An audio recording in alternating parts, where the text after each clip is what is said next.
I grew up in Southeast Washington, D.C. Upwards of 10 years ago, my life was very different, and I spent a lot of time asking God, why me?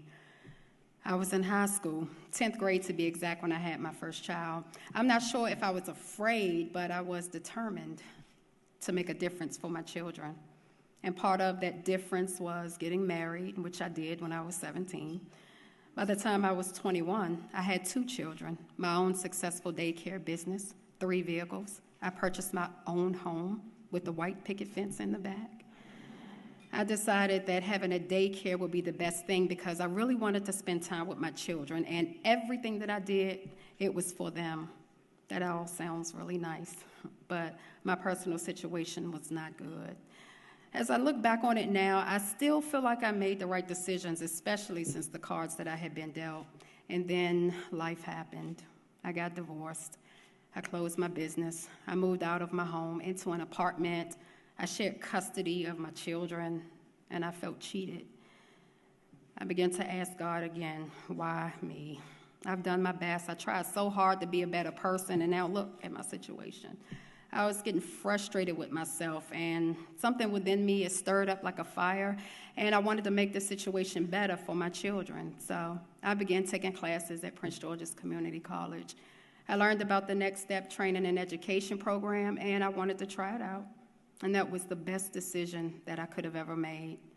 The Next Step program not only assisted me with tuition, but I was also given additional support services and tools to aid in my future success. And one of the most rewarding gifts that I took away from that program is a lifelong mentor in Cecilia Knox, the program's director.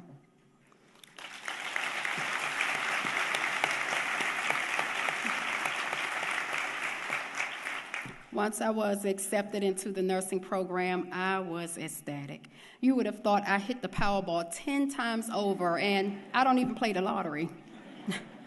I want you to understand just how huge it was for me to go back to school because college was never a goal for me. So you can imagine how shocked I was, not only to be back in school, not only to be passing all of my classes, but I managed to get a 4.0 GPA.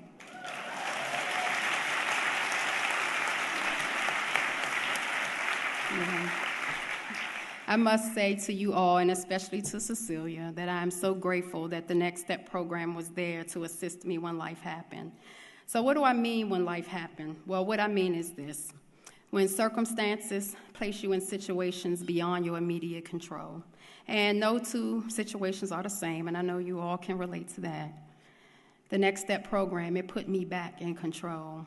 You see, life wasn't just happening to me, but it was I that decided what life would be. For me, that meant becoming a registered nurse at MedStar Southern Maryland Hospital.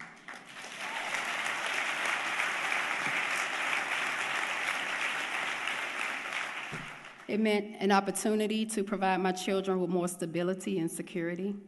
It meant taking an advantage of the opportunities to travel the world, and I have. I received a full scholarship at Notre Dame of Maryland University to complete my bachelor's degree in nursing, which I did in May.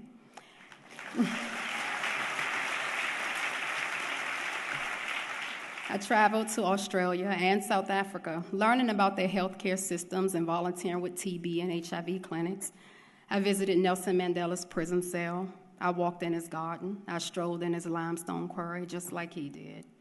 But what made a most lasting effect on me was my visit to a nursing home, because that's where I met Miss Myrtle Christian.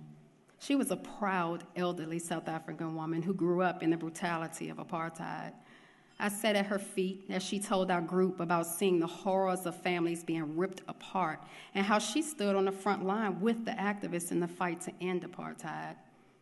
Although her comments were directed towards the group as a whole, she looked into my eyes as she spoke, and I found myself again asking God, why me? I have fought for you to be free, she said, and you are under obligation to take advantage of the education available to you and use it to better yourself, your family, and your community. And she told me, that she was proud of me. And in that moment, my priorities in life changed, and I made a conscious effort to see greatness in others. I began to believe within myself that if given the opportunity, People living in less than ideal conditions and having less than ideal situations could and would do great things. And honestly, my friends, that's the belief that the Next Step program had in me. As a registered nurse, I have helped a lot of people, young and old alike, and I found babies to be the most interesting species of them all. Some, they come out kicking and screaming and ready to take off for the world, and others are born not so active. They need extra attention, maybe some oxygen, maybe a sternal rub, a pluck on the foot, just to get them breathing again, so that their arms can start flailing and their legs can start kicking, and they too can begin to run off for the world. And it's that way for adults sometimes. Some of us are fortunate enough to have had a background and upbringing that allowed them to take off running, while others, like myself, needed a sternal rub, so to speak, so that I can begin to breathe again. And it'll give us the strength to stand up and take off running for the world. And when we do, it's a beautiful thing. It's been about 2 years now since my trip to South Africa, and I have worked hard to help others. I know that I've encouraged and inspired others to go back to school. I often have the privilege of returning to Prince George's Community College to speak to women in the orientation for the Next Step program, and I listen to their stories. I listen to their hopes and dreams without judgment because I remember I used to be in their seat. Today, I work roughly 10 miles from where I grew up. Knowing my history and knowing where I come from and where I am now, it has caused me to ask at times, am I one in a million? Am I needle in a haystack? No. There are many success stories emerging from the streets of Southeast Washington, D.C., just like mine.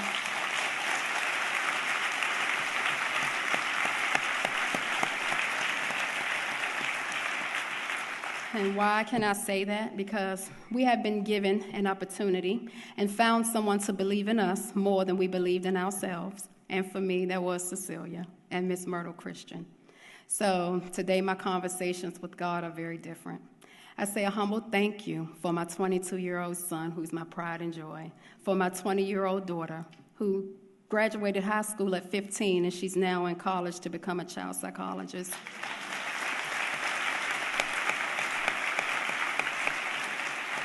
And my 11-year-old daughter, she's so smart and so talented, and she plays the violin exceptionally well.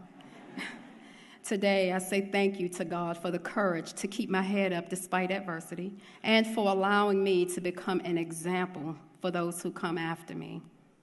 I want to thank you all for giving me the opportunity to be here today and listening to my story. I am so grateful that the Women's Foundation invests in places like Prince George's Community College, a place that has assisted me in my present and future successes. And hopefully, I have been able to show you that what appears to be impossible is possible.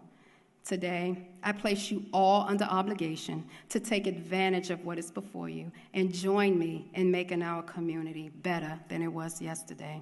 Thank you.